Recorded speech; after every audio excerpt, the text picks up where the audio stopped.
ಎಲ್ರಿಗೂ ನಿಮ್ಮ YouTube channel HP ಈಟ್ಸ್ಗೆ ಸ್ವಾಗತ ಸುಸ್ವಾಗತ.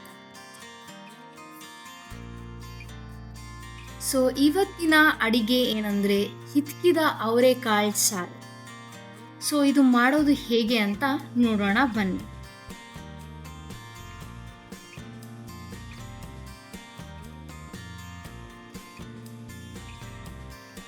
ಇದಕ್ಕೆ ಬೇಕಾಗಿರೋ ಇಂಗ್ರೀಡಿಯೆಂಟ್ಸ್: 1 ಈರುಳ್ಳಿ, ಅರ್ಧ ಹೋಳಿನಷ್ಟು ಕೊಬ್ಬರಿ, 1 ಇಡೀ ಕೊತ್ತಂಬರಿ, 1 ಗೆಡ್ಡೆ ಬೆಳ್ಳುಳ್ಳಿ, 1 ಇಂಚಷ್ಟು ಶುಂಠಿ, 3 ಇಂಚಷ್ಟು ಚಕ್ಕೆ, 4 ಇಂದ 5 ಲವಂಗ, 1 ಮರಾಠಿ ಮೊಗ್ಗು, 2 ರಿಂದ 3 ಬ್ಯಾಡಗೆ ಮೆಣಸಿನ್ಕಾಯಿ, 3 ಟೊಮೆಟೊ.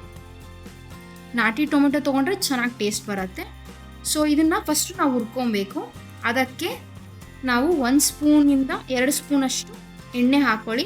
ಅದಕ್ಕೆ 4 ಇಂದ 5 ಲವಂಗ ಹಾಕಿ, ಹಾಗೆ 2 ಇಂಚಷ್ಟು ಚಕ್ಕೆ ಹಾಕಿ, 1 ಮರಾಠಿ ಮೊಗ್ಗು, ಹಾಗೆ 1 ಸಣ್ಣಗೆ ಹಚ್ಚಿರೋ ಈರುಳ್ಳಿ ಹಾಕಿ, ಹಾಗೆ 2 ರಿಂದ 3 ಒಣಮೆಣಸಿನ್ಕಾಯಿ, ಇದು ಕಲರ್ ಬರಲಿಕ್ಕೆ, ಖಾರ ಏನು ಬರಲ್ಲ, ಹಾಗೆ ಅರ್ಧ ಹೋಳಷ್ಟು ಕೊಬ್ಬರಿ. ಇಲ್ಲಿ ಕೊಬ್ಬರಿ ಹಾಕಿದ್ರೆ ನಿಮಗೆ ತುಂಬ ಟೇಸ್ಟ್ ಬರುತ್ತೆ. ಕಾಯಿ ಹಾಕಕ್ಕೆ ಹೋಗಬೇಡಿ, ಕಾಯಿ ಹಾಕಿದ್ರೆ ಬೇಗ ಹಳಸ್ಬಿಡುತ್ತೆ ಕೂಡ. ಕೊಬ್ಬರಿನೇ ಆದಷ್ಟು ಕೊಬ್ಬರಿನೇ ಯೂಸ್ ಮಾಡ್ಲಿಕ್ಕೆ ಹೋಗಿ.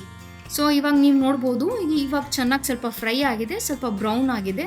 ಅದು ಸ್ವಲ್ಪ ತಣ್ಣಗೆ ಮಾಡ್ಕೊಳ್ಳಿ.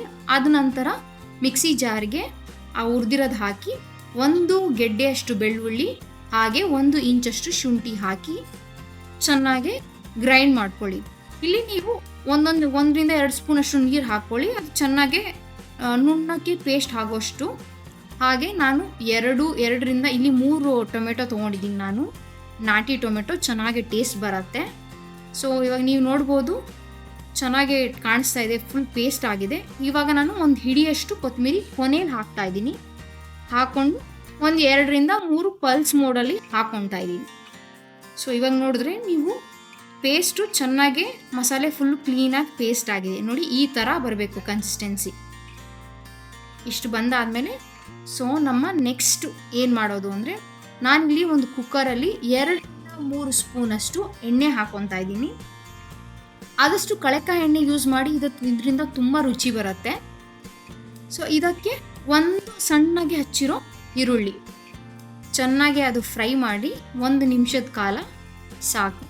ಅದಾದಮೇಲೆ ಇಲ್ಲಿ ನಾನು 3 ರಿಂದ 4 ಸ್ಪೂನಷ್ಟು ಮೆಂತ್ಯ ಹಾಕೋತಾ ಇದ್ದೀನಿ. ಮೆಂತ್ಯ ಸೊಪ್ಪು ಹಾಕೋದ್ರಿಂದ ಏನಾಗುತ್ತೆ ಅಂದರೆ ತುಂಬ ಒಳ್ಳೆ ಘಮ ಬರುತ್ತೆ, ಟೇಸ್ಟ್ ಕೂಡ ತುಂಬ ಚೆನ್ನಾಗಿ ಬರುತ್ತೆ.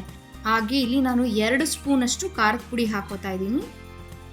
ಹಾಗೆ 2 ಸ್ಪೂನಷ್ಟು ಧನಿಯಾ ಪುಡಿ ಹಾಕ್ತಾ ಇದ್ದೀನಿ. ಇದನ್ನು ಚೆನ್ನಾಗಿ ಹುರ್ಕೊಳ್ಳಿ, ಘಾಟೆಲ್ಲ ಹೋಗಬೇಕು, ಇಲ್ಲಾಂದರೆ ಅದು ಹಸಿ ಬರುತ್ತೆ ಧನಿಯಾ ಪೌಡ್ರದು. ಹಾಗೆ ನಾನು 1 ಅರ್ಧ ಸ್ಪೂನಷ್ಟು ಅರಿಶಿನ ಹಾಕ್ತಾ ಇದ್ದೀನಿ ಇಲ್ಲಿ. ಇದನ್ನು ಚೆನ್ನಾಗಿ ಹುರ್ಕೊಳ್ಳಿ. ನಾನಿಲ್ಲಿ ನೋಡ್ತಿರಂಗೆ ನೀವು, ನಾನು ಆಲ್ರೆಡಿ ಬೇಳೆನ ಇದ್ಕಿದ್ದೀನಿ. ಮತ್ತು ನಾನು 1 ರಿಂದ 2 ಆಲೂಗೆಡ್ಡೆನೂ ಯೂಸ್ ಮಾಡ್ತಾ ಇದ್ದೀನಿ. ಇದ್ಕಿದ ಬೇಳೆ ಆಲೂಗೆಡ್ಡೆ ಜೊತೆಲೆ ತುಂಬ ಒಳ್ಳೆ ಕಾಂಬಿನೇಷನ್. ಇದನ್ನು ನಾನು ಇವಾಗ ಕುಕ್ಕರ್ಗೆ ಹಾಕೋತಾ ಇದ್ದೀನಿ. ಎಲ್ಲ ಹಾಕ್ಕೊಂಡು ಚೆನ್ನಾಗಿ ಫ್ರೈ ಮಾಡ್ಕೊಳ್ಳಿ, ಅದ್ರ ಹಸಿಯ ವಾಸನೆ ಹೋಗಬೇಕು. ಅದಕ್ಕೆ ಇಲ್ಲಿ ನಾನು ರುಚಿಗೆ ತಕ್ಕಷ್ಟು ಉಪ್ಪು ಹಾಕ್ತಾ ಇದ್ದೀನಿ. ಕಲ್ಲು ಉಪ್ಪು ಹಾಕೊಳ್ಳಿ, ಆದಷ್ಟು ಟೇಸ್ಟ್ ಜಾಸ್ತಿ ಬರುತ್ತೆ. ಇದನ್ನು ಚೆನ್ನಾಗಿ ಫ್ರೈ ಮಾಡಿ, ಸ್ಮೆಲ್ಲು, ಅದು ಹಸಿ ಸ್ಮೆಲ್ಲು ಅವರೆಕಾಳು ಎಲ್ಲ ಘಾಟ್ ಹೋಗ್ಬಿಡ್ಬೇಕು. ಅಷ್ಟು ನೀವು ಹುರಿದ್ರೆ ಸಾಕು. ಒಂದು 3 ರಿಂದ 4 ನಿಮಿಷ ಆಗುತ್ತೆ. ಅದ ನಂತರ ನಾನಿಲ್ಲಿ ರುಬ್ಬಿರೋ ಮಿಶ್ರಣನ ಇಲ್ಲಿ ಹಾಕ್ತಾ ಇದ್ದೀನಿ. ಹಾಕಿ ಚೆನ್ನಾಗಿ ಅದು ಹುರ್ಕೊಳ್ಳಿ. ಆಲ್ರೆಡಿ ನಾವು ಹುರಿದಿದ್ದೀವಿ, ಹಸಿ ವಾಸನೆ ಎಲ್ಲ ಅಲ್ಲೇ ಹೋಗಿರುತ್ತೆ. ಇಲ್ಲಿ 1 ರಿಂದ 2 ನಿಮಿಷ ಕಾಲ ಗಂಟ ಹುರ್ಕೊಳ್ಳಿ ಸಾಕು. ಅದಾದಮೇಲೆ ಮಿಕ್ಕಿದ್ದು ಜಾರಿನಲ್ಲಿ ಇದ್ದಿದ್ದು ಪೇಸ್ಟ್ನ ಸ್ವಲ್ಪ 1 ಲೋಟದಷ್ಟು ನೀರು ಹಾಕ್ಕೊಂಡು, 1-1.5 ಲೋಟ ಅಷ್ಟು ನೀರು ಹಾಕ್ಕೊಂಡು ಇದಕ್ಕೆ ವಾಪಸ್ ಸೇರಿಸ್ಕೊಂಡಿದ್ದೀನಿ. ಇಲ್ಲಿ ಹಾಕಿ ಕ್ಲೀನಾಗೆ ಕಲಕಿ ವಿಜಿಲ್ಗೆ ಹಾಕಿಬಿಡಿ.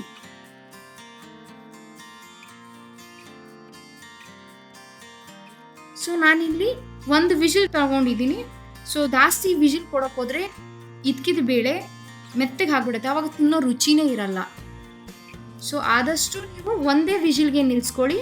ನಿಲ್ಲಿಸಿದ ನಂತರ ಓಪನ್ ಮಾಡಿ ನೋಡಿ, ಬೆಂದಿದ್ರೆ ಓಕೆ, ಇಲ್ಲ ಅಂದರೆ ಓಪನ್ ಲಿಡ್ಡಲ್ಲಿ ಒಂದು 5 ನಿಮಿಷ ಬೇಯಿಸಿ.